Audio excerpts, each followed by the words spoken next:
روشنی کے سفر کے نئے ولاگ میں آپ اپنے میزبان آفتاب احمد خان زادہ کے ساتھ ہیں۔ آج سے 60-70 سال پہلے اگر کسی صاحب کو جسم میں کوئی تکلیف ہوا کرتی تھی تو وہ فوراً اپنے علاقے کے مشہور حکیم کی طرف دوڑ لگایا کرتے تھے۔ جیسے ہی ان کا نمبر حکیم صاحب کے پاس آتا تھا تو حکیم صاحب سے وہ اپنی تکلیف بیان کرنے کی کوشش کرتے تھے تو حکیم صاحب انہیں خاموشی کے ساتھ چپ کروا دیا کرتے تھے اور ان کی نبض پکڑ کر 1 منٹ کے لیے خاموش ہو جاتے تھے اور نبض کا اچھی طریقے سے معائنہ کرتے تھے اور پھر اس کے بعد ان کا ہاتھ چھوڑ دیتے تھے اور نسخہ لکھ کر کہتے تھے کہ دوا لے لیں۔ وہ حکیم اس زمانے کے اس قدر نبض دیکھ کر ساری بیماریوں کو جان لیتے تھے، اس لیے کہ وہ نبض دیکھنے کے ماہر تھے۔ آج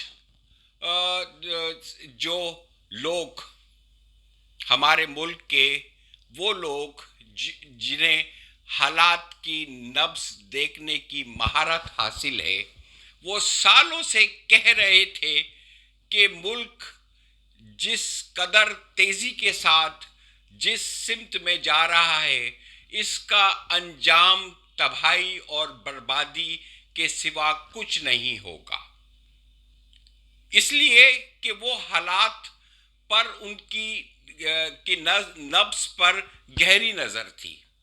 لیکن بدقسمتی سے طاقت و اختیار رکھنے والوں اور ملک کی سیاسی قیادت کی اکثریت نے کبھی ان کے بیان کردہ خطرات کو سمجھنے کی کوشش ہی نہیں کی اور اپنی نااہلی، غیر ذمہ داری، اقتدار اور طاقت کے لالچ اور عوام کے مسائل سے مکمل لا تعلقی اختیار رکھی اور ملک میں کرپشن اور لوٹ مار کے بازار گرم کر دیے۔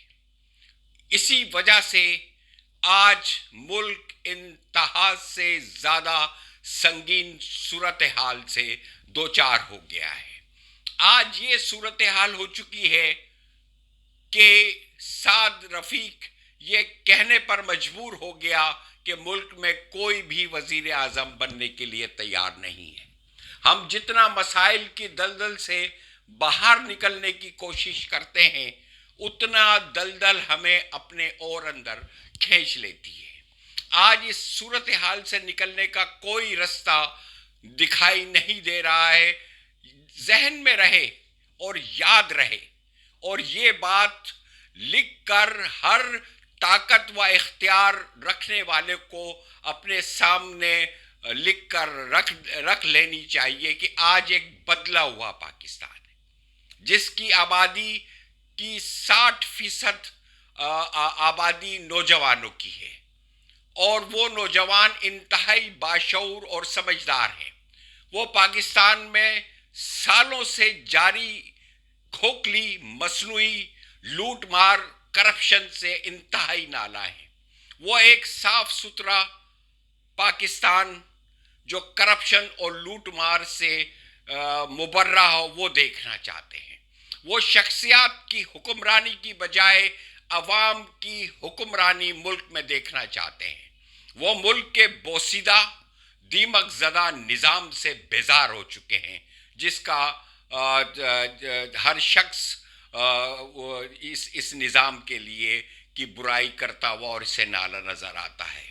وہ اخلاقی طور پر پاکستان کو ایک مضبوط پاکستان دیکھنا چاہتے ہیں جس کی بنیاد اخلاقیات پر ہو۔ ہم جتنی جلدی نوجوان نسل کی خواہشوں کا احترام کر لیں گے اتنا ہی ہمارے لیے بہتر ہوگا۔ اب یہ بات سب کو اچھی طریقے سے سمجھ لینی چاہیے کہ اب پاکستان کو ماضی کی روایات کے مطابق چلانے کی ہر کوشش ناکام سے دوچار ہو جائے گی اور نتیجے میں مکمل تباہی کے علاوہ ہمارے کچھ نہیں ہاتھ آئے گا۔ اور ساتھ ہی ساتھ آخر میں یہ بات اچھی طریقے سے سب کو ذہن نشین کر لینی چاہیے کہ ملک کی چند اہم سیاسی شخصیات جو بیانات دے رہے ہیں یا جس صورتحال کی طرف اشارہ کر رہے ہیں اس کو انتہائی سنجیدگی کے ساتھ لینا چاہیے. خدا حافظ.